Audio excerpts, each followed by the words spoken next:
question will be for you, Rinsola. As a young woman, right, Okay. who ran for House of Representatives seat in the 2019 elections, what will you say?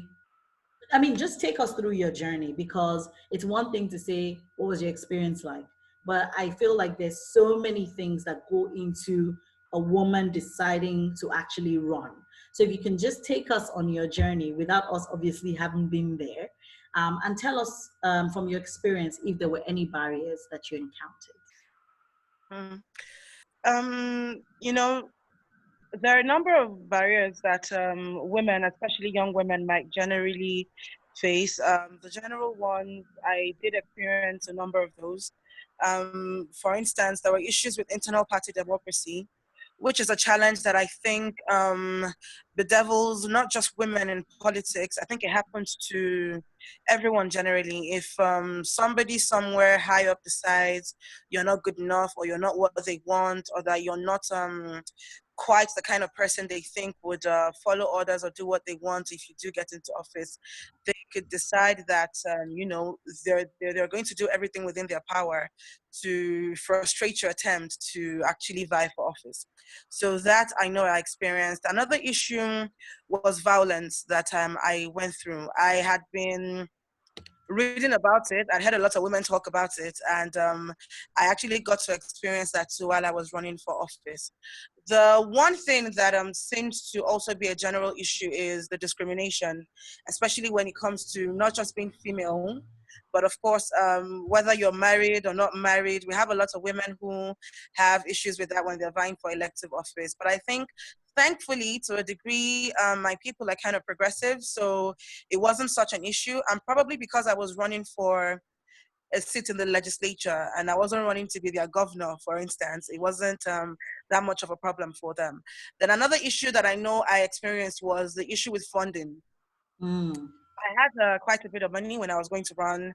My friends came together to pull resources for me, but I swear, for some reason, nothing ever seems to be enough. And I could only imagine how difficult it was for other people who, were just trying to put things together, resources, as much resources as I did, and how tough it must have been. I was in touch with a number of women, other young people here too, and it was a huge challenge. So for me, those were the three major challenges that I went through. And then, of course, there was a misinformation. Mm. When the incidents with violence occurred, and I made it clear that I wasn't going to be intimidated and that I was going to fight for myself. I actually went on radio at a point to report the person who was having people harass me Oh, to wow. everybody. So I think at that point they realized, like, maybe they should actually stop being so violent. And then what they decided to do instead was to just spread a lot of misinformation about me, to give a lot of people reasons to doubt whether I was sincere or not. They were telling them, oh, if you vote for her, you're not going to see her again.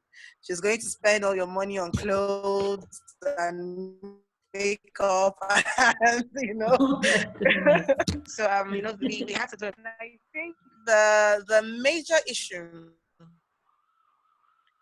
eventually with the election itself was vote buying. And I'm speaking about that last because it's not a gendered problem. It's Mm. a problem with the electoral system itself. We have laws that prohibit it, but it's something that people do and get away with.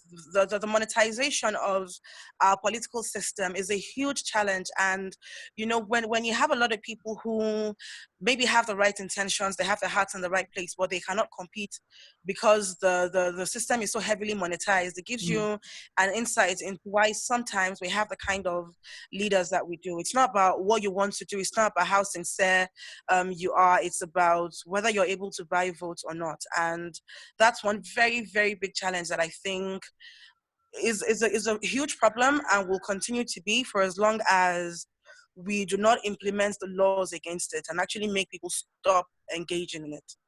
Right. I mean, thank you so much for sharing, Rinsola. You raised some very, very, very important points. Of course, from sort of internal party politics, you talked about funding, which I'm sure is no surprise to any of us.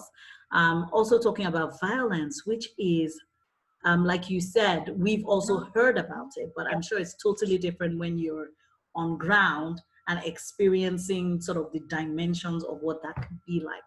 And then, of course, as you said, sort of our electoral process, the fact that we're heavily monetized, and the fact that it looks like that's not going anywhere soon. So thank you very much for sharing that. So for Cynthia, let's go over to you. I know that obviously YIAGA Africa was sort of critical to passing a not too young to run bill last year. And obviously the effect of that is that many more young people then have the opportunity, right, to get involved in politics. So you give them that pathway.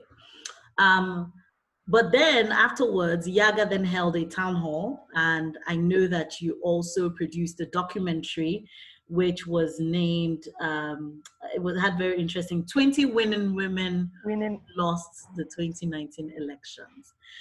So as someone who was at the forefront of an organization on the field, what will you say were some of the barriers?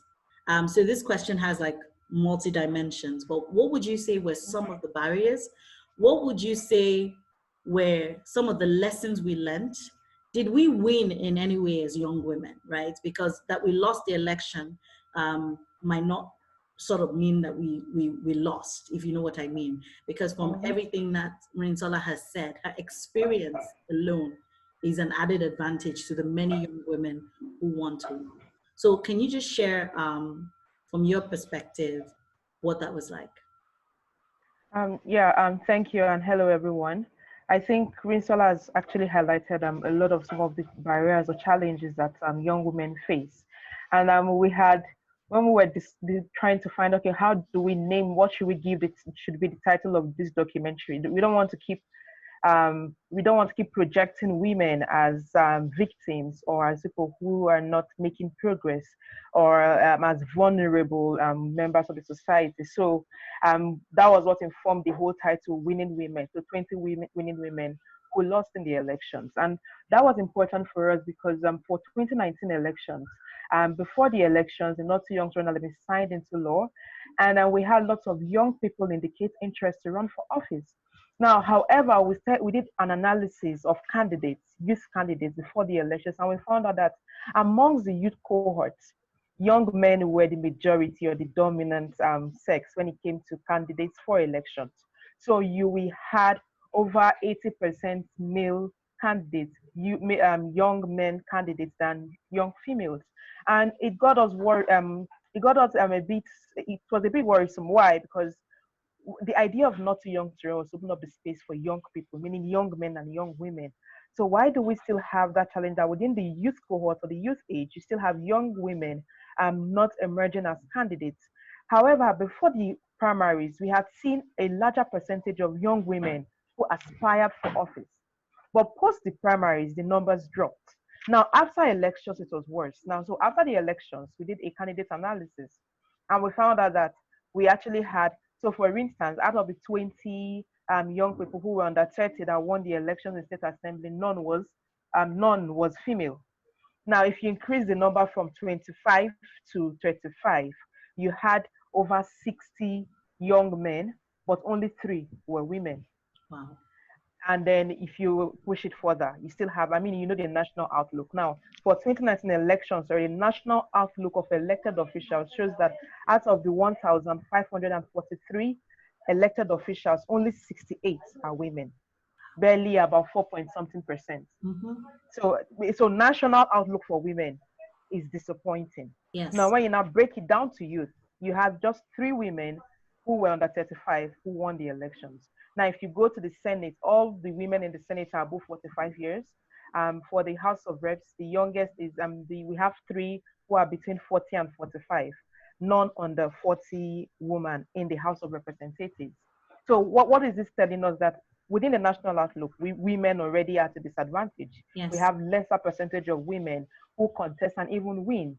And then when you get to women itself, you break it down by age, you have lesser percentage of women who are young women who are also winning. So it's like being a young woman is double jeopardy. One, you're a woman, then you're a young person. Mm. And then not to add the other identities that may work against you, where you're from, who you're married to, and all of those other things that the political system clearly wants to use to define women political leadership or women political participation. Now, for us, now what are the barriers? Now, we had looked at the legal framework itself. Now, if you look at our political system or electoral system, it is a system designed for men. It wasn't consciously designed for men, but subconsciously it was designed for men. So look at our historical, if you look at our history, our political history, you'd see that for a long period of time, we had men dominating the space and the field. So even in the post-military regime, transition to civil rule in 1999, when we celebrated, oh, we're moving into a democracy, we had men dictating and designing what the political space would look like, what the political system would look like. They became the owners of political parties. So they were the leaders of political parties. They were those in charge of making party constitutions, developing party rules, party leadership. So what we had a system that, regardless of the fact that women were very active in the pro-democracy movement, but when it came to the benefits of democracy, the calculation for political leadership excluded women because the rules were made by men. So there was no gender lens defining or informing decisions to make this rules. Now, why is this important? I was reading a book the other day, and there's this theory by Margaret Mitchell, and she calls it the Sea of Dudes now, D-U-D-E-S, Sea of Dudes problem. And that was even talking about women in tech and how in technology also women are at a disadvantage. And said because whoever is making the decision makes the decision based on their experience, based on what they know and what they feel. Yeah. And because they don't have diverse experiences in the room when decision making is ongoing or when decisions are being taken, the dominant experience is what determines or informs the rule. Yeah. And that is why there's a push for diversity. So one, what is the major barrier? Our system was designed for men, by men, maybe not intentionally, but because at the time these decisions were made, there was no consideration that there is another group, or that women had a different kind of experience, and their experiences needed to inform the decisions. So when it came to campaigns, when it came to how people emerge into political leadership in parties, what were the things determining that? One, money. Two, who is the godfather going to anoint? Three, who are those who they think would be accepted by the populace? Now, in making these rules, there was no consideration of, there's a class, we need to consider inequality when it comes to financial capacity. We need to consider that there are already existing barriers like cultural, religious barriers that would impede the emergence of women. So we need to make laws to protect them against those barriers. So those conscious thinking were not put into place. And when we say parties don't have internal party democracy, it's because at the time parties were being formed and designed, they believed that it's about majority and who has power. There was no consideration that beyond who has power, diversity is important.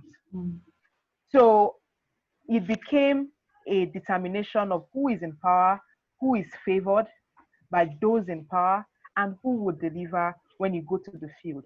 So you hear parties telling you things like, a woman candidate is not very favorable because it's difficult you're going to invest money and you won't get returns because people would not vote for the woman, for instance. Some of the party leaders were, because after the Not Too Young, we engage party leaders to open up space for young candidates, and one of the demands of young women. And you hear party leaders tell you that if you support a young woman, she wouldn't win, so it's money wasted. And you're wondering why not support first and put in your best to get her to win, than just assume from the beginning that she's already a liability for the party. So that's one. The other was also our legal framework. Now, our laws and our constitution, especially and electoral laws, do not provide special provisions to guarantee equal, to guarantee emergence of women. What people may call affirmative action. I don't like to use that because I think people don't like the term affirmative action anymore, or everyone feels there are different sentiments around that. But what I would refer to, or what most people want to call special measures or positive measures to open up the space. Now, why do you need those positive measures? Now, when a group of persons have historically been a victim of discrimination, so a history of discrimination, they have been put at a disadvantage, not for any fault of theirs, but just by virtue of their sex, then you need to make special laws, because laws is what builds the society. Our society is regulated by laws. You need to make special laws to open up the space for these special categories of persons who, with no fault of theirs, have been victim of historic discrimination. Now, that was absent. The constitution making process, there is no provision in our constitution to guarantee some form of gender equality or gender balance in government. We don't have that. Our electoral laws do not see that. So even in the design of our electoral system, for one, you hear arguments of Nigeria, we work with the first past the post, our electoral system. But you also hear people tell you that, which is what you call winner takes all. You hear arguments that in systems that adopt proportional representation, they actually have better chances to have women emerge. So even in our consideration or in configuring our electoral system, there was no conscious effort to say, oh, why adopt the American system, winner takes all? Why not look at other models and see how it helps or promotes diversity in government? Because proportional representation has a tendency to actually create better spaces for marginalized groups, not just women. So even talk about ethnic minorities and persons with disabilities and what have you. So not just women, but marginalized communities or marginalized groups. So that was absent. So you see, our constitution, our electoral laws, so basically the legal framework that regulates elections is not gender sensitive. And as long as it's not gender sensitive, it is difficult for women who want to compete on equal ground. So women who contest for elections have to work even 5 times as hard than their male counterparts. And I'm glad Rinsola said, because she also will share some of her experiences. And for some of the women we engaged in 2019 post the elections, that is what they will tell you, that you have to work 5 or 10 times as hard or harder than your male counterpart in the political space. So that is the absence of a legal framework to promote women. Then the other issue is we've already had that mentioned, the cultural, religious, those things are apparent. And also our social orientation. Now, there is one thing about being a young single woman contesting. I remember in the meeting and then one of the young women had shared an experience that when some political leaders committed to support her campaign, by the time she started having meetings with them, they were asking for sexual favors, which are things that we don't even take into consideration, the height of sexual abuse and harassment female candidates or female politicians face. For those who refused, they were threatened by violence. Some were threatened that their parents or their loved ones would be kidnapped. Some were threatened that they would lose someone they loved. So there was sexual harassment, violence, and threats. But that was for those who refused to play by games that were in violation of their values and principles. So you have the unseen rules that exist in the political space that for young women coming in, those are the things they need to fight. Because one, if you already have a system that first believes if you're not married as a woman, then you shouldn't be in leadership. It already means that if you're single and running for office, that is one barrier. You need to prove to them that the fact I'm single doesn't mean I do not understand political leadership. The other is also, will your husband agree, or what they call slut shaming. So you're running for office, it means you're sleeping with every man because you're a female politician. No one is asking the men, who are you sleeping with? But once a woman is running for office, everyone is all of a sudden interested in her business. So there is that, the unseen, I don't know how to describe it, but the unseen barriers that exist within the political space that are informed by our social orientation and our cultural orientation also. So those are barriers that exist. Now, beyond that is the role the media plays. And one of the things we had tried to do post Not Too Young to Run was to start train some media practitioners. Sorry, Cynthia, let me just stop you there, because I see that you're already sort of diving into how do young women overcome these barriers. Rinsola, Are you there? Or did we lose her again? Yes. Okay, you're here. I'm Okay. here. Yeah. All right, awesome. So I wanted to I actually wanted to ask you about what Cynthia just spoke about. She spoke about a lot of things.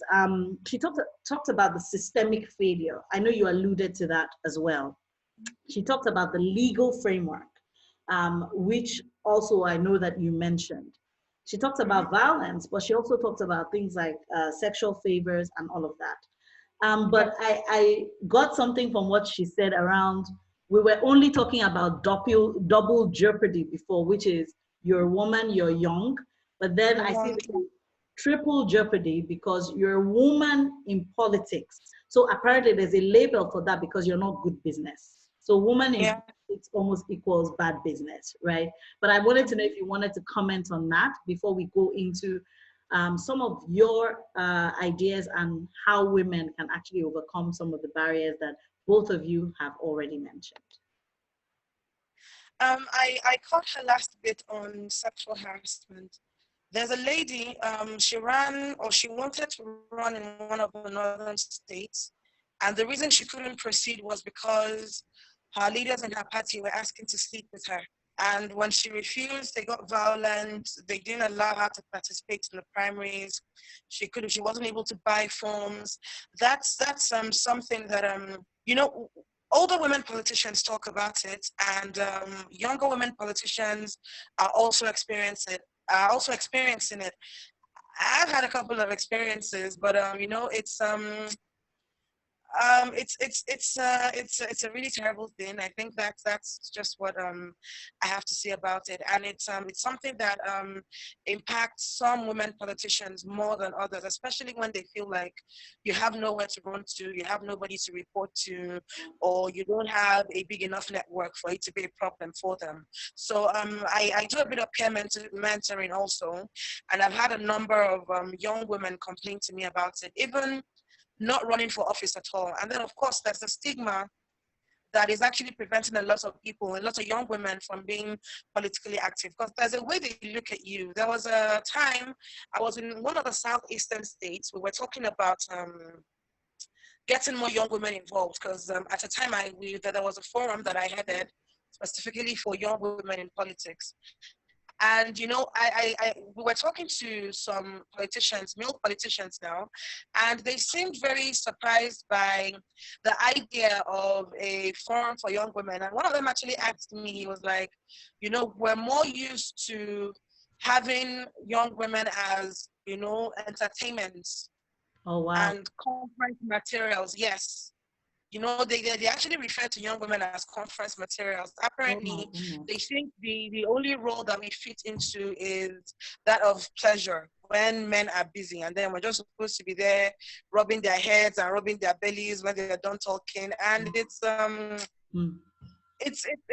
lot to unpack. It's a lot to deal with, because how do you even begin to get people to take you seriously when they think you're only there for one thing? So for them, it's like a big surprise that you're here to talk about something that is not related to keeping them happy, so to speak. And it's also it's you know, when you've heard something enough times, it begins to take root in your mind sometimes. So you actually do find that there are a number of young women who think that is the way to get involved. Right. And you know, yes, so we actually do have a lot of work to do in, you know, challenging that mindset, and also getting them to see that's not what, you know, it has to be about.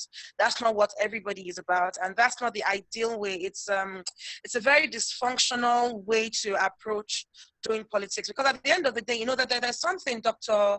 Ola Orekuri says. She's like, they talk about how women are able to get anything they want by sleeping with men, and the question is, if that was the case, how is it that all our governors are not female? You know, how is it that nobody has said, oh, yeah, how is it that no sugar daddy has been so overwhelmed with love for a woman and is like, look, take this presidential ticket, or take this, you're going to be the vice president, or take this, you're going to be the senate president? It's a lie. It doesn't work like that. Like, exactly, it never does. So like, that's just something that we have to make both older politicians and young women at the same time realize. And thankfully, we're beginning to have, a number of people moving away from that kind of mindset. I mean, I'm hopeful that as time goes on, with more advocacy, with more work, with actual policies at party level that actually encourage or that enable more women to emerge as candidates, it's something that we'll be able to overcome in the long run. Awesome. Thank you very much for that. So Mhm. let's jump into how young women can overcome these barriers, because we are all here. We cannot wait for somebody to do the work. We're all going to do the work collectively. You have run. How do you plan to overcome some of the barriers that you encountered in 2019 ahead of 2023? What are some of these things that other young women can do as well? What would you say about that, Rinsola?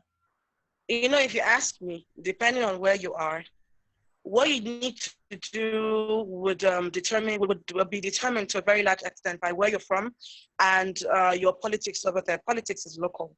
For instance, where I'm from, I don't have to be married to vie for office. So I'm not very concerned about that, really. But the one thing that I believe evens the field to a large extent is money. And I say this based on the experience I've had. Election day, the vote buying was mad. I got some calls from my agents, and when they told me, Hajia, they're buying votes for up to like 7,000 in some places, 5,000 in others, I was like, one, it's unethical. It's a crime. I'm not going to do it. And two, even if I had the means, I have about 800 polling points. Now, imagine a situation where I have to put 200,000 in each polling point. That's about 160 million for election day alone. And essentially, I would be committing a crime. You understand what I'm trying to say? Yes. But I think that to a very large extent, even if we're looking at actual campaign expenses, presently there's a limit of about 20 million for running for House of Reps. That's not money that can do anything. Well, again, it depends on where you're from. It's more expensive in some places than others. But the major thing that I believe we need to figure out is how to provide sufficient funding for women who want to run for office. Campaigning itself, legitimate expenses, media, all the billboards, the radio jingles you have to do, all these things become a lot more expensive during campaign season because they know that a lot of politicians will want to buy airtime, to communicate with people, look at posters. It costs a lot. It seems like something, if you put up 1,000 posters today, trust me. Okay, for instance, I had 38 wards. If I put up 1,000 posters, it wasn't going to go anywhere. If you put up 5,000 posters today, I assure you, by tomorrow morning, your opponents would have gone to tear them down. Yeah. So these are recurring expenses that you always have to make provisions for. You talk about T-shirts, face caps, handbands, flyers, all these things. It seems on the surface like it doesn't cost a lot, but it actually does. And then you're looking at a political system where if you call people to a meeting, they expect that you will make provisions for their transportation. Yeah. If you call the same set of people 5 times a day, each time they come, you have to make arrangements for drinks. People will call you out of the blue to ask for things that have nothing to do with your campaign. That's like your wife had a baby. Yes. And then you begin to wonder, at what point did I marry a woman? They want to pay school fees, they call you. They want to do freedom after learning some skills, they call you. It's like most of what you spend during campaign period is actually not related to the campaign at all. It's mostly just sorting people out, taking care of people. And these are things that you have to do because of how our political system is wired. Yeah. And even after you run, whether you win or you don't, you will still continue to get this request very frequently. It's just a fact of life. It's something you have to deal with going forward. And if we're able to make crowdfunding a part of our political culture, I believe it would cushion that effect to an extent. For instance, we're all really young. We cannot compare how much older politicians have done in terms of, putting a career together. Many of them actually did cross from, say, the corporate world into politics. They've had very extensive careers. They've had time to make money, to put money together. But a lot of young people are really just starting out. We cannot afford to go toe to toe to them as far as money is concerned. So we really need to pool resources, put our money where our mouth is, and support those among us that we believe have what it takes to actually deliver when they get there. And then, of course, there's a need for behavioral change. There are areas where they believe because of your religion, women should not participate in politics. There are areas where it is codified into the culture. There are places where if you're not married, they think you're wayward and, you shouldn't be vying for elective office. There are places where it's not even just about religion, but just the fact that you're a woman, they think, so if this one now gets there, she'll be telling us what to do and she's a girl. So why should we follow her? So, there are lots of issues like that we have to put into consideration. We need to talk to our people to make them realize that that's not the normal way to go about viewing, representation. Women make up half of our population, and it's a popular saying that a bird cannot fly with one wing. So we need to do as much as possible to ensure that both sexes are adequately represented in the way our country is being run, and not just with respect to gender, but also with respect to balancing the representations that are being put forward and being, considered in the formulation of policies and laws. Thank you so much, Rinsola. Yeah, that was a lot, but thank you very much. So we're talking about how to overcome these barriers, and I definitely think that you've shared one thing that I took away, one good point that you make, and I got it in a different way. I've heard it a lot of times that politics is local, but I think that what you've brought to that conversation is the fact that local doesn't just mean grassroots. Local means context, right? And understanding that context is critical in how you take things forward. Thank you very much. So Cynthia, I will ask you to jump on that. But while you talk about that, because I know you were about to talk about media, can you also start to speak to who are the critical stakeholders in this conversation about how young women can overcome the barriers? Because as Rinsola was saying, really it was about sleeping with men and solving it ourselves. Perhaps that this would be an easy challenge to solve, but obviously we know it's bigger than that. So as you speak to how young women can overcome some of these barriers, if you can start to talk through who are some of the critical stakeholders and what roles do they play? Thanks. So first, we can't achieve this alone. For the past how many years, there's been a lot of investment in pushing for gender equality or women political inclusion, but it seems that with each elections, there's a decline in number of women who emerge. So what the problem question is, why are we not achieving results or seeing any form of results? And what is important, and now it's beyond just women. So it's not about women supporting women now. We need the men to actually take the lead in this. And I remember one question around the Gender and Equal Opportunities Bill, and we had a meeting. And I said, see, in the National Assembly, we actually need male sponsors of these bills or male co-sponsors of these bills, because one, women are at a disadvantage in National Assembly. Politics is a game of numbers. We don't have the numbers, decision-making process. So we need the men because they have the numbers. So we need the men to actually start speaking for that. That is what would inform the kinds of change that we see.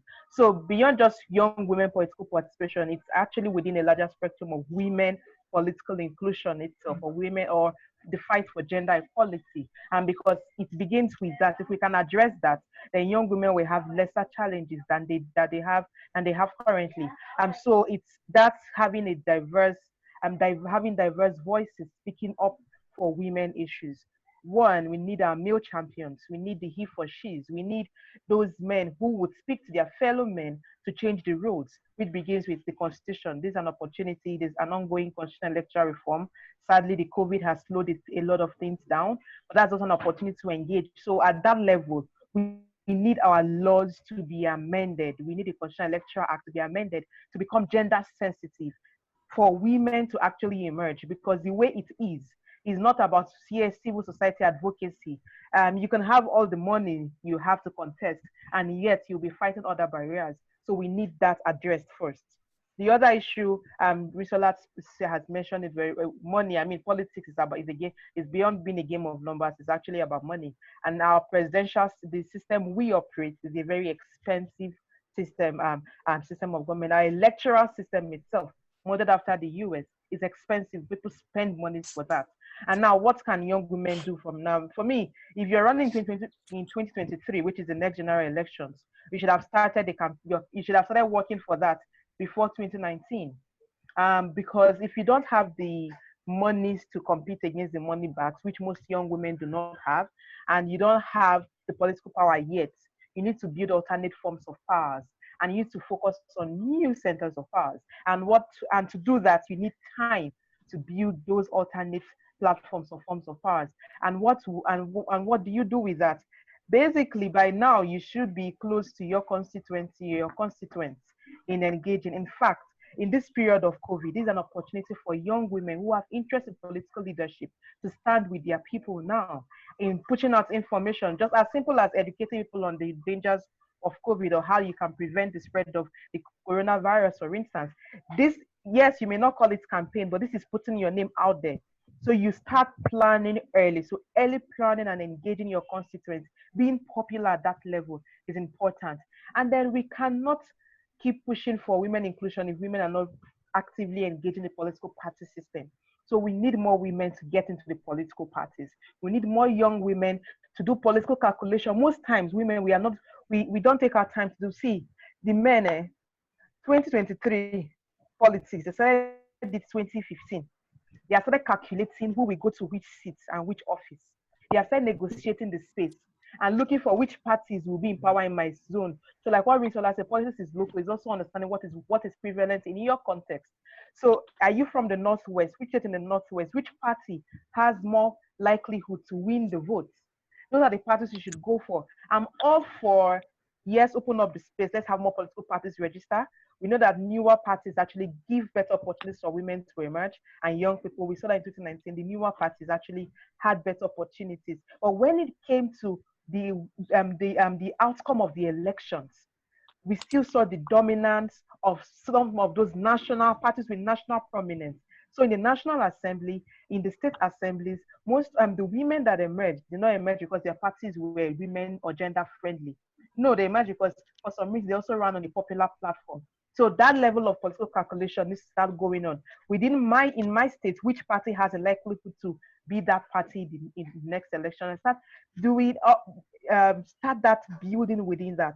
Now, for those who do not have that access to those major parties, I know one of our young lawmakers in the state assembly, Nasara, he won on Zenith Labour Party, ZLP, and the only candidate that won. So he was actually more popular than his party.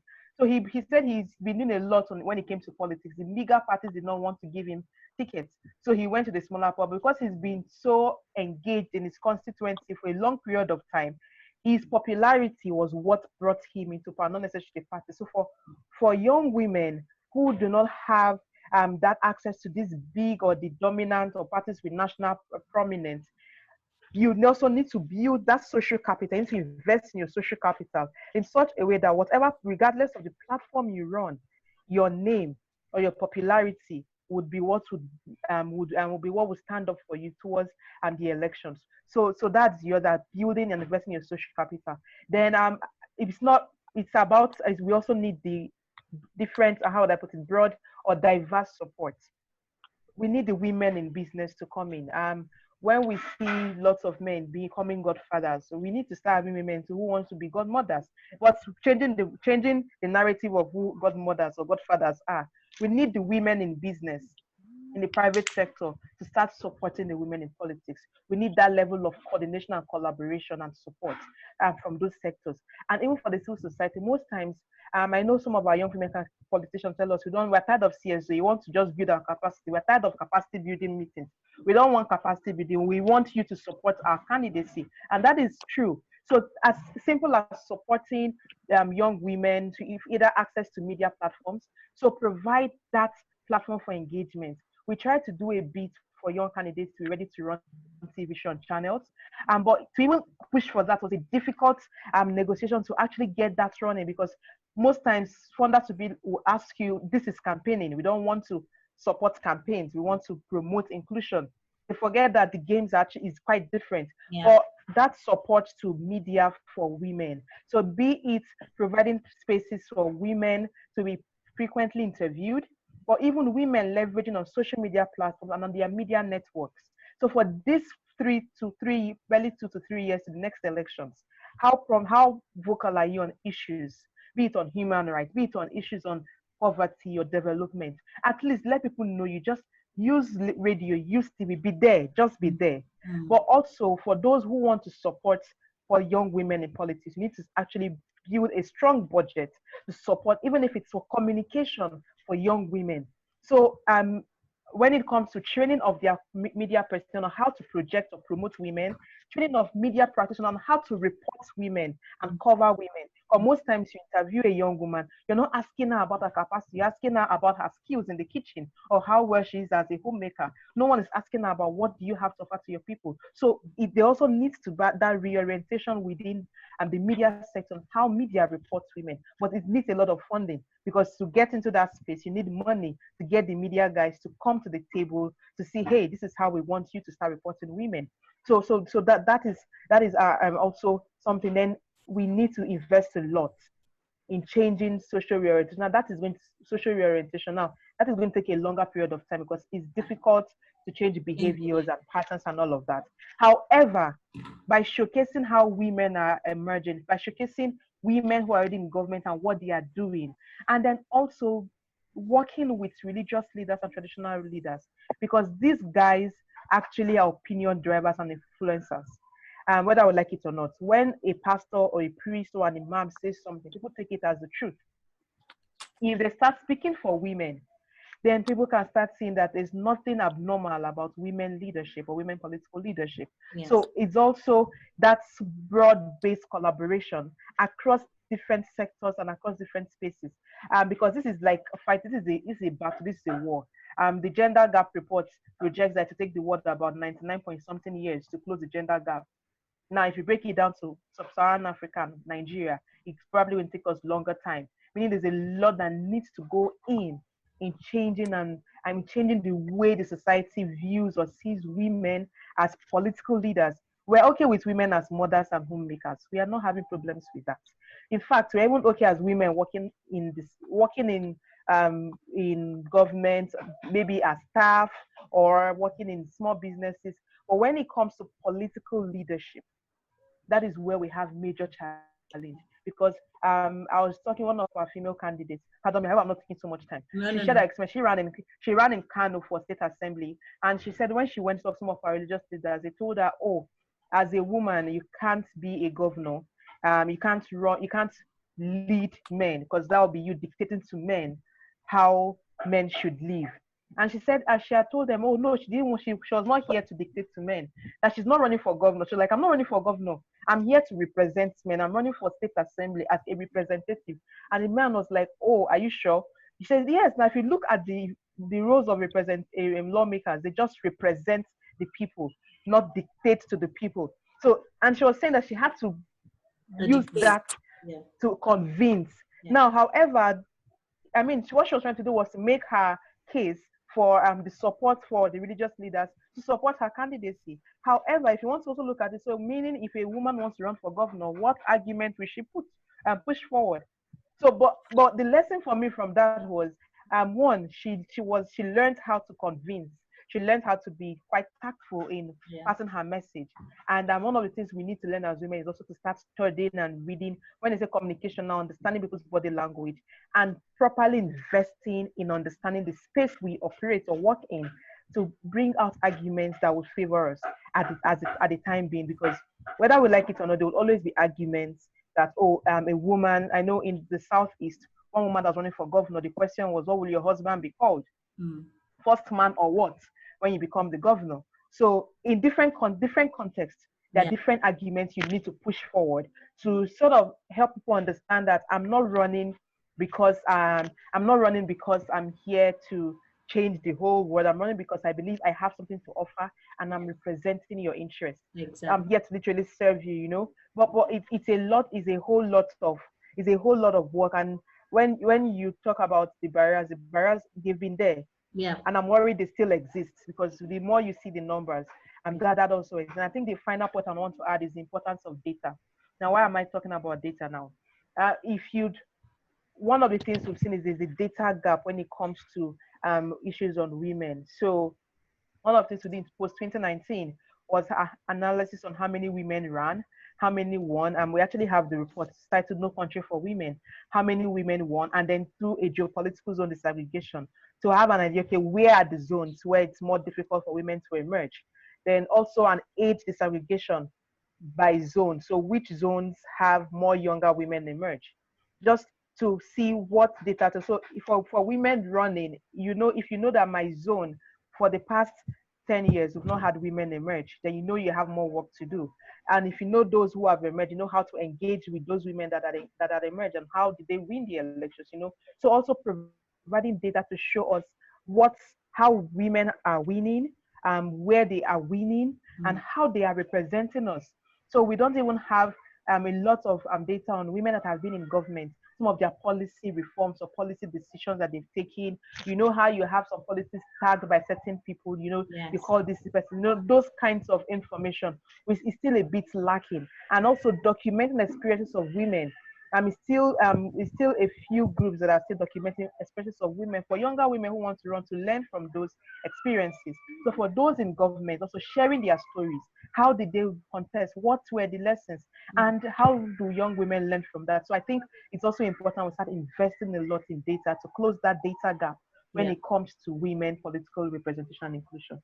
Thank you very much, Cynthia. That was, you highlighted a lot of points as to how we can overcome the barriers. And what I really liked about it is you had there some really practical steps that young women can take, similar to what Rinsola had shared. For those of us who are with us, we're going to have questions for our guest speakers. So you can either put that in the chat box, and when it's time, maybe Joke will help us out, or you would have the opportunity to share. We were supposed to end this at 5:30, but I hope if it's okay if we go just maybe 10 minutes extra. But let's just see how it goes. We have 2 more questions for our guest speakers, and then we'll go into the audience for questions. So please start to prepare your questions, and then we'll come to you when it's time for questions. So we have 2 more questions. Now, we've talked a lot about young women getting involved in politics, right? We've talked a lot about some of the barriers that they faced. And I mean, in the last round of questions, I think that you and Rinsola have provided us with practical steps, because I think that even having these conversations make us understand the challenges better. So it's one thing to say it, it's one thing to actually know how we're going to deal with it. And so thank you for that. Now, I want us to talk a little bit about, so what's the big deal about young women getting involved?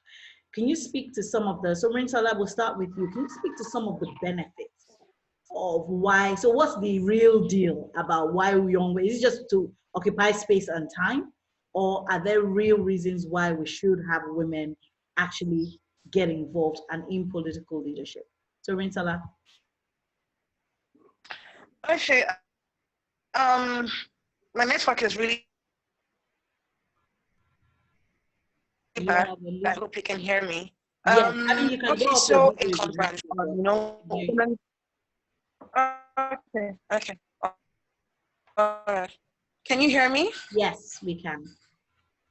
Okay. So, in 1995, we had the Beijing conference, and one of the items highlighted was to enhance women's political participation all over the world. And this just goes to show that the underrepresentation of women has been with us for a very long time. And as we mentioned before, if we talk about women's representation, it's even worse when it comes to young women. Yeah. And one of the reasons why it's so important for young women to get involved is very simple. If you look at a lot of the men who are in key positions in politics now, they started early. Many of them have been in government since their 20s, some in their 30s, some even joined. Oh, you need to have put your children through school, you need to have retired, you need to not be so busy anymore with running a home before you join politics. And it's one of the reasons why we find that there are so few older women vying for elective office in the country. It's because the interest in politics has not been cultivated from when they were young. When you only know one thing, and that's what you've done all your life, making a switch into something else becomes improbable. It becomes a lot more difficult because you've never really thought about it. But if we're able to cultivate leadership in girls and in young women, it's going to be easier to actually correct the underrepresentation of women later on. So it is very crucial young women into politics so that 10, 15, 20 years from now, we still won't be talking about having just a very, very few women out of thousands of elected officers. That's one thing that we need to work on. The second thing is we know that there are certain issues that affect women a lot more than they affect men. Take poverty, for instance. Women and children are a lot more affected by poverty in the country. And one of the reasons why we seem to be churning out laws or policies that are not addressing these issues from a gendered perspective is because we don't have enough women involved in the decision-making process. So it's affecting how we're formulating our policies, it's affecting implementation. It's like our laws and our policies are not sensitive enough to the female population. This is a country where to pass on citizenship as a woman is impossible.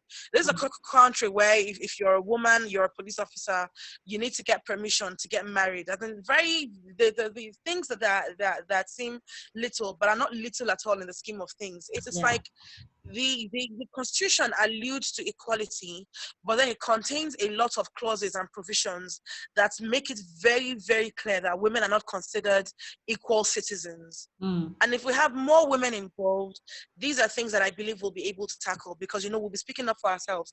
Take the last constitution amendment process, for instance. When the debate on 35% affirmative action for women came up, the women were quite few in number. There were about 22 of them out of a house of 360 people. So look at the number of women to the number of men and try to work out that ratio. So it was quite difficult for them to get their demands across. Yes, they pushed. The speaker even called for a second vote, but the votes they got the second time around was even lesser than the votes they got the first time.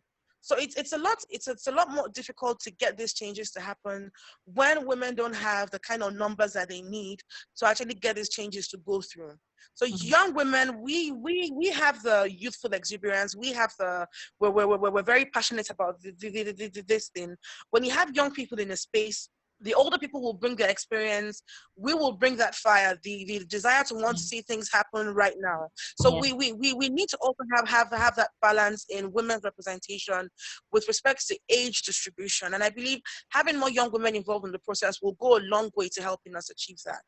Awesome. Thank you very much, Rinsola. Cynthia, do you want to jump right into that? Thank you. Rinsola just captures it. We need to be involved. We need to be in the process of decision making, because if we're not there, we cannot make laws or policies that would protect women. So that is the basic need, or the basic desire for any democratic society, is that our laws and our rules guarantee and protect the rights of every citizen. Yes. And by every citizen, I mean men, women, marginalized communities, whatever group you belong to. But before you have those laws that guarantees and protect the rights, you need the individuals who represent this group to be there, because they say only is whoever wears the shoes knows where it bites the most. Yeah. So that has been our inner desire, that we need to be involved in the processes to review and inform the laws that will come after that. So if you look at the gender gap across board, if you look at our employment policies, the labor laws, if you look at healthcare, if you look at education, look at different sectors, you see that each time you bring in data, if you talk about out of school children, percentage will show that we have more women or more girls who are out of school. We talk about victims of poor health care, who are those dying more in the system? Women. If you want to talk about who are those who do not have equal pay for equal work? Women.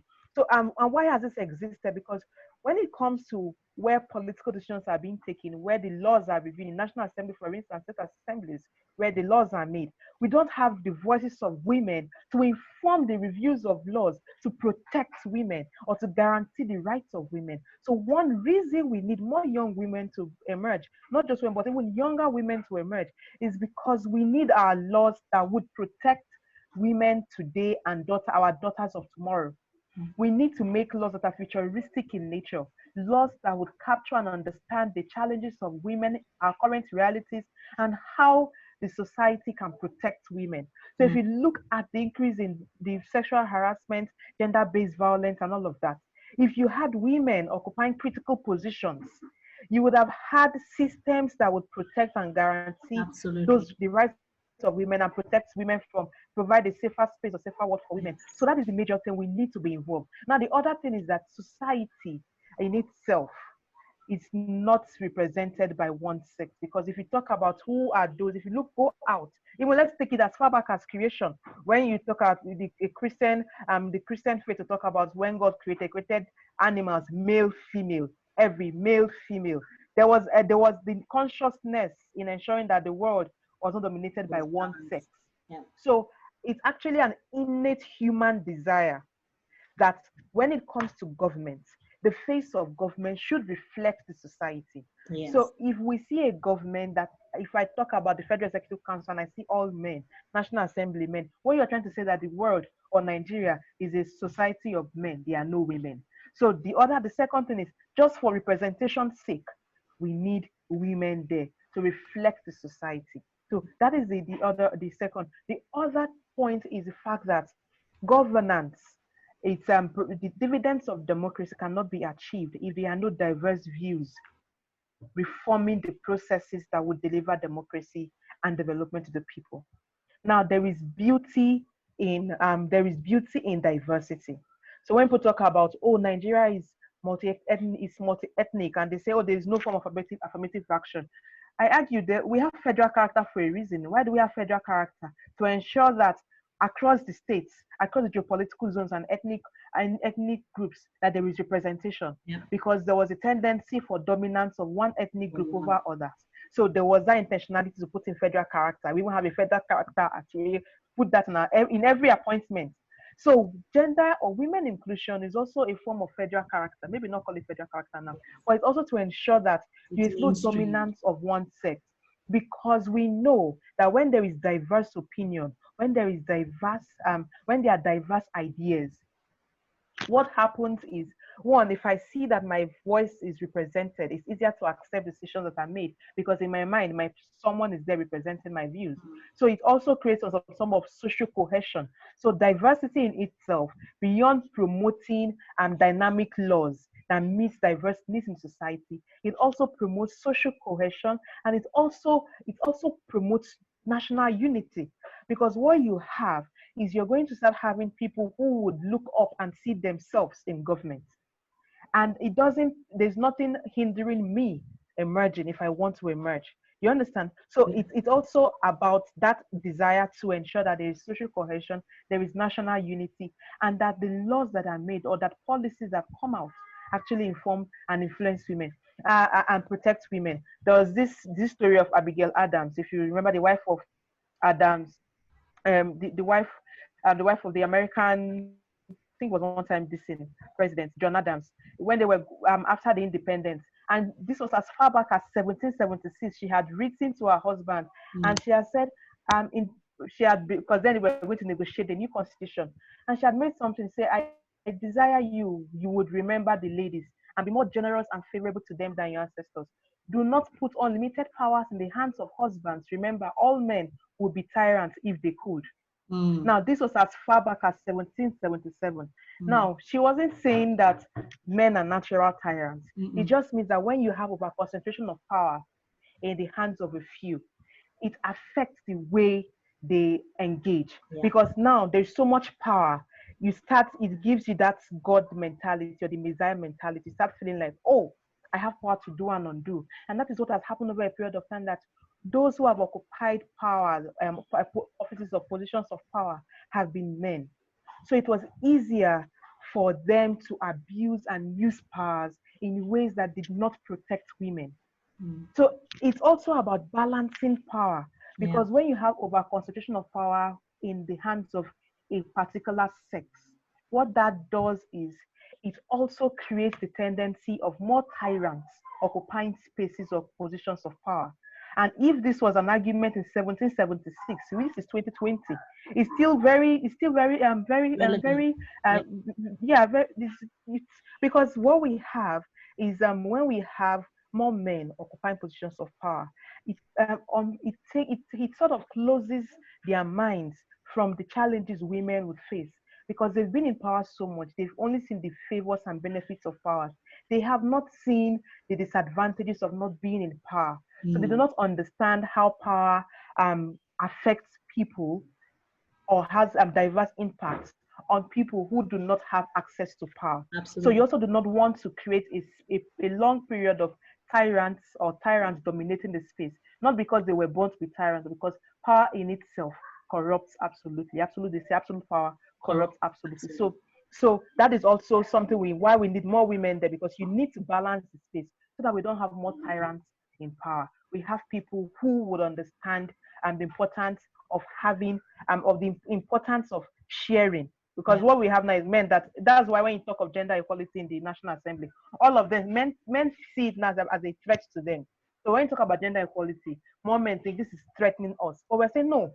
We're not saying women take over. No, we don't even. I would not advocate for a world where women where women are the dominant. There's no men inclusion, or women are excluding men. I would not advocate for that world, because that world is not a society that reflects how our society is created. Society. What I would want is balance. That you have men, you have women, to protect men and women who are citizens and who do not have access to power. And what John Rawlings will call the ability of making laws behind what they say the veil of ignorance. That when you're making laws without knowing whether you're a man or woman, without knowing your position or status in life, you have a tendency to make laws that will favor everyone. Mm. And that is the beauty of diversity, that when we make laws behind the veil of ignorance, what we're doing is where we do not know if we're men or women. We do not know if we would, how the laws will pass. So we're going to make laws that will protect both men and women, because you're not sure if you're going to end up as a man or as a woman. And the idea of the theory is when you make laws, you need to ensure that every aspect of the society is put into consideration. And the best way to get those aspects or those experiences or those opinions is to have them in power. And that is why we need young women in power. Thank you so much, Cynthia. So we've just got 2 more minutes for you and Rinsola before our guests can ask you questions, because I'm sure there are a lot of questions. So can you just tell us your top 3 recommendations for increasing young women's political participation in Nigeria, Cynthia? And then we'll go to Rinsola, and then we'll open this up for questions before we round up. Okay, maybe because I'm a lawyer, I'd always go with change the legal framework. We need, yes. So just because we can't, there's 3. no two ways. We need electoral reform and constitutional reform. One, the other, we need more financial support for women. Yeah. And the third, we need political parties to, in their constitution, actually provide for affirmative action or some sort of quota system to promote women, especially young women candidacy. So review of political party structure and laws, constitutional amendment and constitutional and electoral reforms, and then money or funding for young women candidates. Thank you very much, Cynthia. Rinsola, can we hear your top 3 recommendations? Rinsola, are you with us? Okay, yeah, I can hear you now. Yes. Cynthia has said pretty much what I was going to, but the one thing I'm going to add is this. There was a woman who ran for office in a state, a very conservative state. She ran on a popular platform, and she was the only candidate from that party that did not win that election simply because she was female.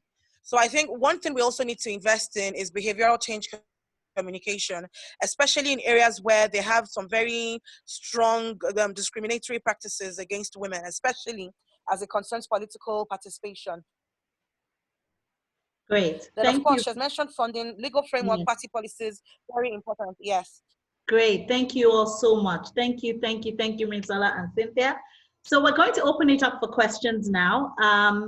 Olubukola has had her hand up. So Olubukola, if you're ready, I'm unmuting you so you can ask your question. Yeah. Olubukola, go ahead. Are you there? Are you muted?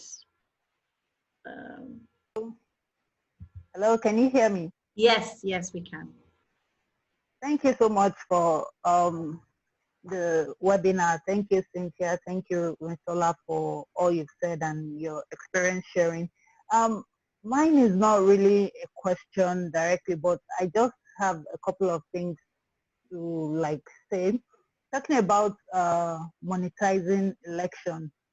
I know that for elections there would always be need for funds and money, but I would be of the opinion that shouldn't we push more for electoral reform such that there is less vote buying, elections are issue-based, people can have debates and all of that. Because even for men, let's even put it across that for men, it doesn't favor them, it's just a few of them that this thing rotates around, the ones that have the money, the godfather. It's not like someone somewhere can just come up without being in a particular circle and then win election. So I would be of the opinion, like I said, that shouldn't we think about pushing for electoral reforms? Let elections be issue-based, and then we'll have to worry less. It's not like we won't still spend money, but then we'll have to worry less about money rather than center money in our elections. That's one. Then the second thing, as women in all our lives, we're always ashamed. Anything from the average bus conductor on the streets in Lagos, the person wants to call you prostitute, to even the business women. So it's not only in politics, right? Because I remember Mo Abudu saying one time that I recently opened Ebony Life Place in VI, and people were peddling the rumor that they slept away through. And then she said something about the edifice or being worth millions. Like if she slept away to get that, then she must be so good at what she's doing. And which is true. Like someone also said, why are we not getting the old governor thing? So I just think it's about, I think they push that to us because they know once they push all of those things, then we run back. Once they tell you, oh, you're sleeping with all the men, you're doing this, you're doing that, they've used it over the years. They've weaponized our sexuality, and then they keep on pushing the narrative of, oh, you're sleeping around. And I just feel people should just get past that already. Take it as part of your life. You will always be a prostitute to find a woman. Like it's now synonym for all I care anyway. So people should just look past that and then move on. And about violence, what I always say is, I think it's also time we let people know no gender, nobody has monopoly of violence. I'm glad Bemi Osadua is on this call. I've heard a story from the days of when she was in school, and even when I was in school, you see that men, they put meetings in the middle of the night, they come with all sorts of shenanigans just to shelve women out. So we need to brave up ourselves and be like, oh, are we going to do this? Are we ready to do these things? And that way, I think we're going to move ahead.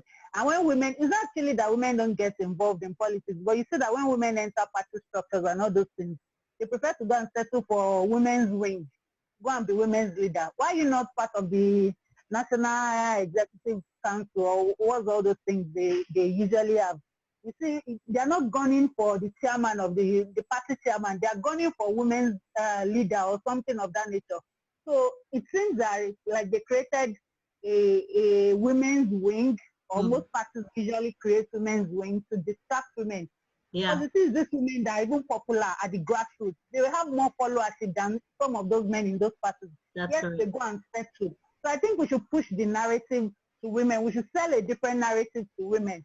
Like you can do this, and then we should let them know, like, come out, leave this, come up from behind them, and then let's get things done. Thank you very much. Thank you very much. Thank you very much. We appreciate your comment, Bukola. Ibijoke, before I come to you, let me go to Chinelo, because I'm going to come to you eventually. So Chinelo, do you want to go? Hello? Hi, Chinelo, we can hear you. Thank you so much to Cynthia and Rinsola. I've really learned a lot. I wanted to ask two questions. I hope that I'm able to properly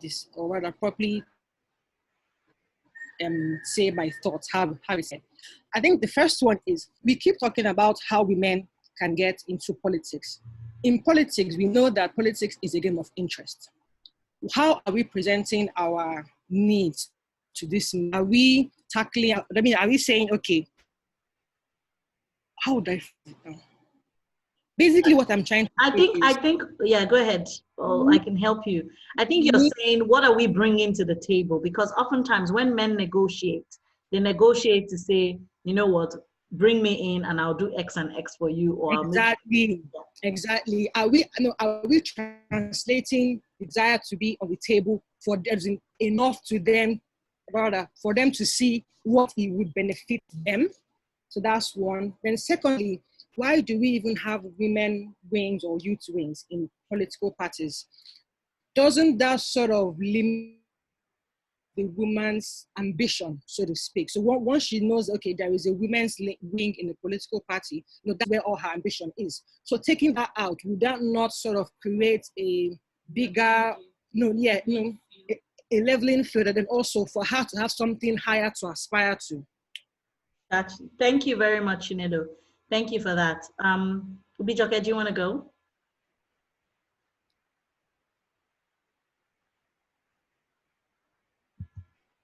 Yeah. Okay. Yeah. Can you hear me, Abasade? Yes, we can hear you. Okay. First of all, let me say a very massive thank you to Cynthia and Rinsola for the powerful session. You've shared lots and lots of insight and, really driven thought leadership in that space. And I think as two people that, are playing heavily in that space, it's good to get sort of like a reinforcement on what we're actually doing at ElectHER. You did bring first some of like our processes. As you know, we're an end-to-end initiative, and what we're trying to do, like Rinsola said, is there's a lot that has to do with behavioral change communications. There's the financing bit, there's getting women in business. I like what Cynthia said about, it's so funny that a lot of people that actually, I was saying, that when we're speaking to a lady called Terry Oliver, yeah? She ran last election, and that was the same thing she responded, like, look, when men are running for office, all their friends and business everywhere rally around them. But when women are running, they run in isolation. And that's the problem. So I think for me is, where do we even start from? Like, how do we start building that strong coalition? People that understand the practicality, people that actually want results. How can we mobilize ourselves behind women, solid women, and push them to win? Because right now, there are lots of like CSOs in the space, there are lots of initiatives in the space. And the thing is that we keep working in isolation. So how can a few of us with a very strong mandate actually work together to say, you know what, in 2023, this is what we want to do for women? I think it's very important when we come together and we're very intentional that way. That way we can leverage our network. That way we can actually share and learn experience. And that way we can mobilize towards a very concise action, tapping into our resources and our existing network. So I think for me, that would be a strong recommendation to say, look, Cynthia YIAGA is working in this place, ElectHER is working in this space, Rinsola, your organization is working in this space. Let's bring 1, 2, 3 more people and let's see what we can actually do to drive change. Because at the end of the day, if we keep working in silos, we are reinventing the wheel, we're doing the same thing. But if we can actually mobilize ourselves, then we know that those women under a particular coalition know that even though we all work in silos, we can still mobilize, and then we actually mobilizing them together for a specific outcome in 2023. So that's sort of like my comments. Thank you very much. Thank you very much, Ibijoke. So Rinsola and Cynthia, I'll let you answer, but let's just take Felix. Felix, did you have a comment or a question before we wrap up?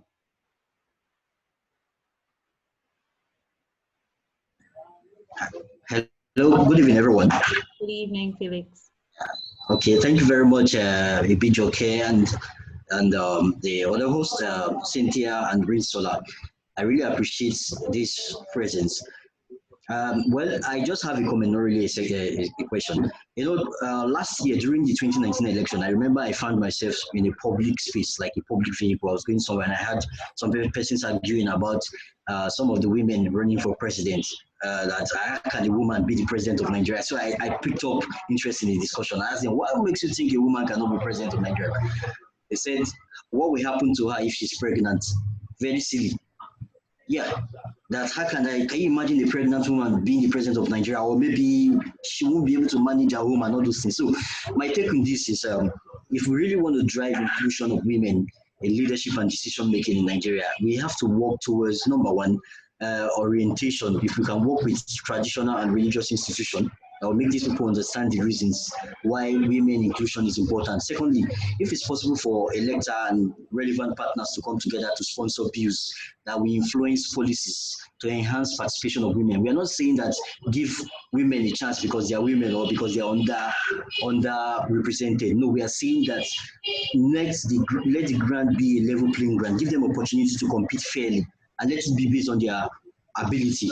Now, let me give you another example. The other participant said something about presence of a women wing in parties, youth wing, that most times this kind of things certain of limit the ambition of some of these women. They just, okay, let me just settle for the least stressful, which is women wing. I think I have influence over some women and some persons in the community. They could just easily give me women leader. Well, it's not a bad thing to have a women wing, but then why must a women wing be always head by women? Now, let me say what I mean.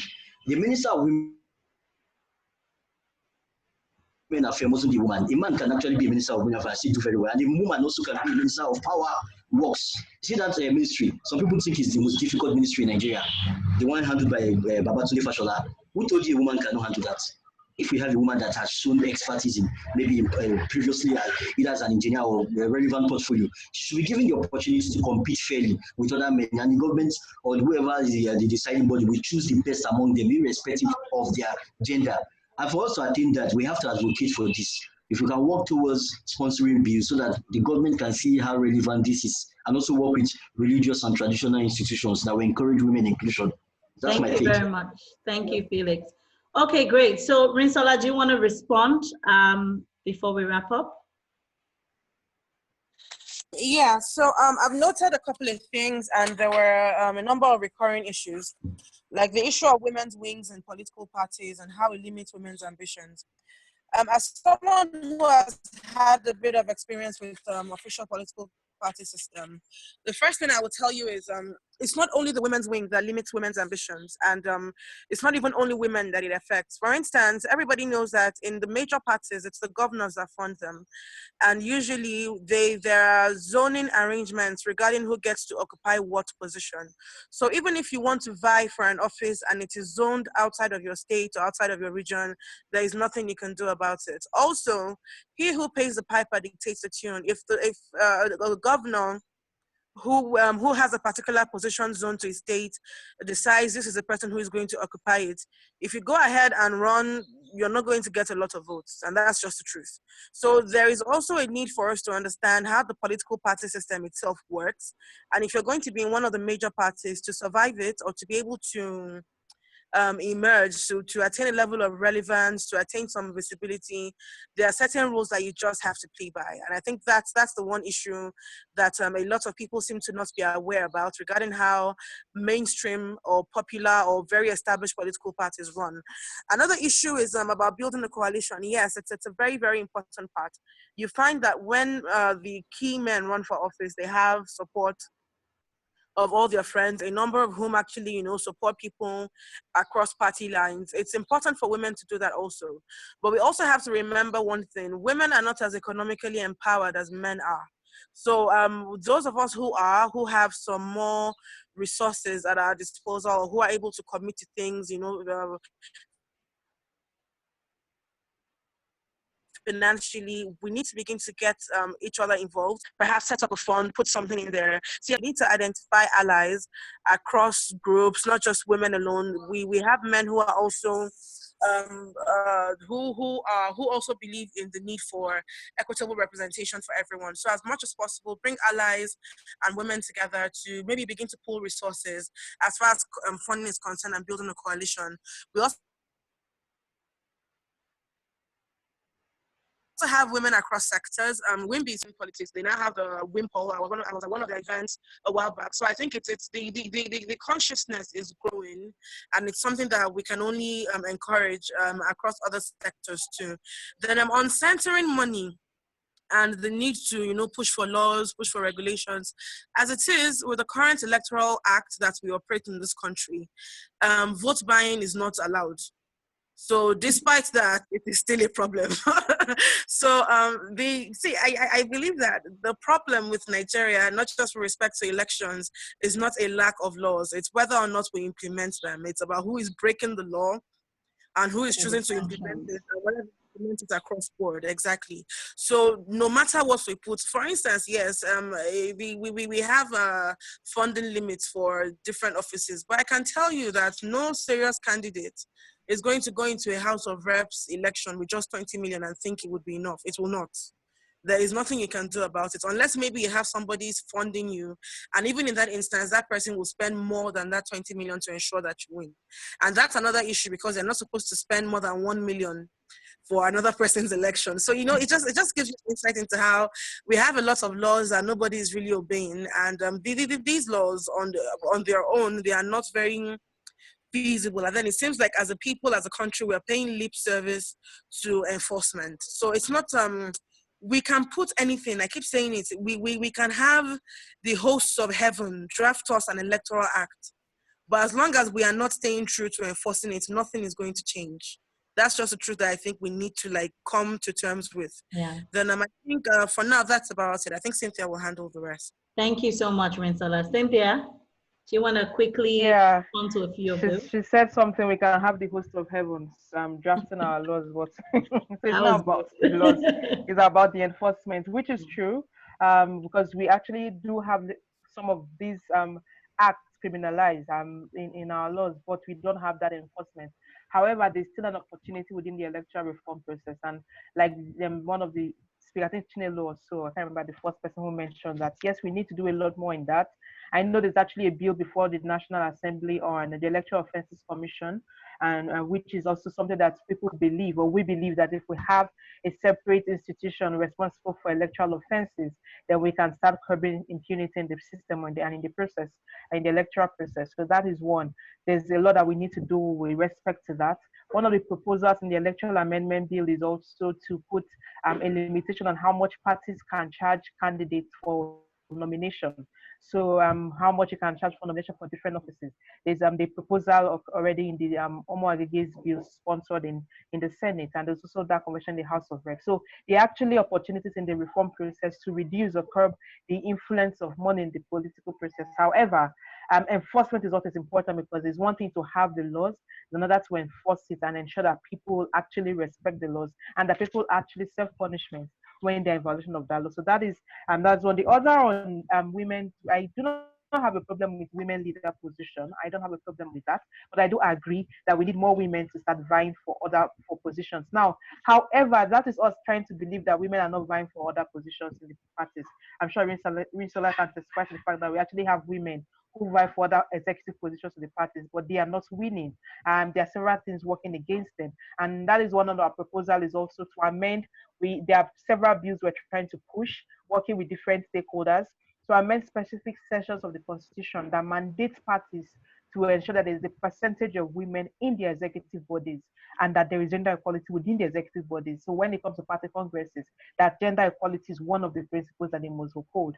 But to do that, you need to amend the Constitution to have those kinds of legal mandates on parties. That is the only way you can actually have parties start committing to that. Because both the APC and PTB, for instance, have in their constitution provisions to promote equality and women inclusion. However, the issue is they don't feel mandated to do that. So we need constitution that makes it unconstitutional for parties that do not have women representation to exist. That is the only way you can actually start having parties taking this seriously. So that is what I will push for that. Aside that, party congresses are commencing aside, think the COVID is not helping. There should have been plans for party congresses this and towards the end of this year and next year. That's an opportunity for women to actually vie for other executive positions within the parties. And that's all I would say on that. The other on mobilizing women and support, I agree with you. Uh, the fact that we need that collaboration across board, and how do we partner with each other. And I think that's one of the reasons we're having this meeting, because I wasn't at the launch of the ElectHER, but I've been following the activities of ElectHER, and I believe that that's what we need. Start looking at what are the different initiatives on ground, how can we leverage on different platforms to push for women inclusion to achieve results. That for me is the only way to go further with this. There's an argument that there is division within the women movement, and I was at a meeting one time, and they say women are their problem. Women are the problems of women. I do not buy into the narrative. We're not each other's problem. I work well with women. So I think it's a narrative that has been out there, and men push that narrative and women fell for it. And now we do not trust each other. However, I've seen women achieve more when we work together. And I think that is what we need to start pushing for, more collaboration. From now, before 2023, we need to have a game plan on who are those who want to run for office. One of the things YIAGA is going to be doing again is under the Ready to Run. Have young men who want to run for office sign up. And then that can be a platform for other groups that want to work with young female aspirants to engage those women that want, so that at least we have a sense of who are those interested in the next elections. And we start engaging them, providing support to them now. And I think that is one of the things we can begin to do now. I can't talk on the other why women should occupy specific offices. Sorry, Felix made something up. He mentioned about nothing wrong with a man heading Ministry of Women Affairs. There is everything wrong with that. I don't agree with that. It's Ministry of Women Affairs for a reason. We want a woman to always head that. Why? Because it's a ministry supposedly designed to cater to the needs of women, and only a woman understands the needs and plights of women. So we need that. Now, it was created because of a disadvantage. It is part of the resolutions from both the Beijing Convention and all of that, and the several international laws and treaties. The same way you have special ministries now for youth development. Those are also parts of, those are commitments to several international instruments, and it exists for a reason. And for some states that had men heading that, women groups, so we fought against that and said we need women to head those ministries on commissions, because they were created to meet the needs of women and gender audits government policies, which is something that only people who understand the plight of women can easily do. So I would just disagree with you on that point. Now, the other point on, there's nothing wrong in appointing women as the Minister of Power. Interestingly, Lagos State Governor this time around did have women appointed. He has a good representative of women in his cabinet, occupying very critical positions. And this is the first, that I'm aware of at state level. Now, the challenge is the Constitution does not mandate any commitment to gender equality in appointments. And one of the sections we are interested in the Constitution is section on appointments, because what it does mandate the president and governor is to look at federal character and diverse and ethnic diversity. There's none for gender equality. So what we have is presidents, governors do not see the need to incorporate women to head particular positions, regardless of the fact that there are women that have those capacities in those states or nationally. So that is something that is important. Yes, we need to advocate for more appointments for women, but we need the Constitution. Me, I believe a lot in the Constitution, because when the Constitution mandates it, if it is not done, it means what you have is unconstitutional, and then you can go to court to challenge it. So I believe that is one of the things we can do, but we need to start having more women occupy those positions. But for women affairs, we need women to always head that, because there's a reason it was created. My brother, pardon me, but that's what I believe in. There was a reason it was created. Yeah, I think, yeah, I don't know if I'm missing. No, I think you covered it between yourself and Rinsola. I think you have it covered. I mean, let me say again, and echo Ibijoke to say thank you very much to Cynthia and Rinsola for taking the time to come and share with us. I know that I speak for everyone when I say that we have learned so much. I definitely think it's totally different to sit down and maybe put together a strategy, or to just be an observer versus being, on the field in the case of Rinsola, or having, supported and advocated at the level that YIAGA Africa has done. So I want to thank you both for honoring us with your presence. Ibijoke, do you want to say anything before we wrap this up finally?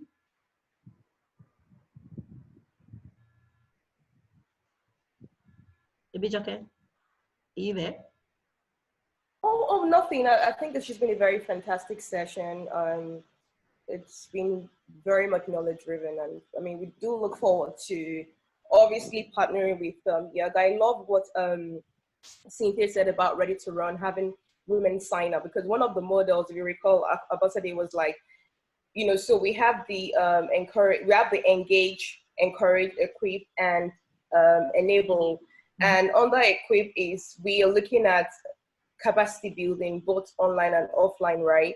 And essentially, if we want to build the capacity of these women who are ready to run, you know, not just ready to run, but ready to run to win. So we're like, okay, how do we start recruiting them? And it's tapping into networks that already have that aggregated, you know, those ladies that have them in their network. So for Ready to Run, obviously, that is like a low-hanging fruit, saying that, you know, how can we then build the capacity of those ladies? So I see a lot of collaboration, and honestly, I'm really, really excited, you know, by this.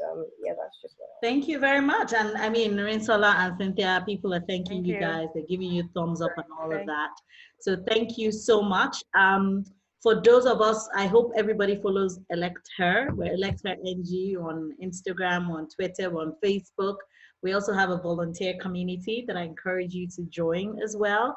And our webinar series will be holding bi-monthly. So the next one is Saturday, April 25th. Make sure that you follow us. We will keep bringing you interesting, enlightening conversations like this so that we can all be aware and we can all play our individual parts. So once again, thank you everyone